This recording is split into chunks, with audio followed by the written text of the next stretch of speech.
So time అయితే almost 11 అవుతుంది. And ఇప్పుడు సో నేను బ్లింకిట్ కనిపిస్తాను, బ్లింకిట్ అని ఓకే.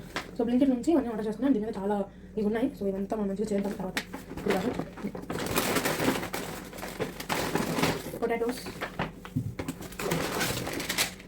పానీపూరి పాపడంట ఇది లేకపోతే కూర్చొని చేసుకున్నట్టు లేదు. బీన్స్ తీసుకున్నాను అండ్ పానీపూరి మసాలా, ఇది మసాలా పౌడర్ తీసుకున్నాను. బ్యాక్ పక్కన పెట్టేద్దాం. అండ్ ఫస్ట్ అయితే పొటాటోస్ని వాష్ చేసి బాయిల్ చేసుకున్నాను సో దట్ మనం ఇలా బీన్స్ ఉంచుకోవచ్చు. ఈ లోపల నేను కొన్ని వర్క్స్ ఫినిష్ చేసా. అవేంటంటే ఆనియన్ కట్ చేసుకున్నా, మా కలర్ వేసాను మంట.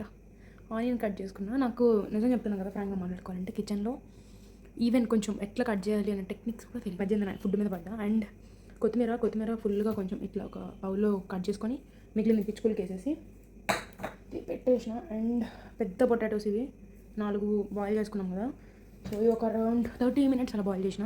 అండ్ ఇప్పుడు ఒక 5 minutes తర్వాత కుక్కర్ తీసేసి మామూలు వాటర్లో అయితే యాడ్ చేసాను. ఇప్పుడు వీటికి పీల్ తీసేసి ప్రాసెస్ చెప్తా. అండ్ మర్చిపోయా, వాటర్ కలుపుకున్నాను. కొంచెం వాటర్లో ఆ పానీపూరి మసాలా పౌడర్ చూపించిన కదా, అది వేసేసి పుదీనా లైట్గా వేసేసి మిక్స్ చేసి ఫ్రిడ్జ్లో పెట్టేసిన. అది మళ్ళీ చూపిస్తా. ఫస్ట్ అయితే ఇవి తొక్కు తీయాలి.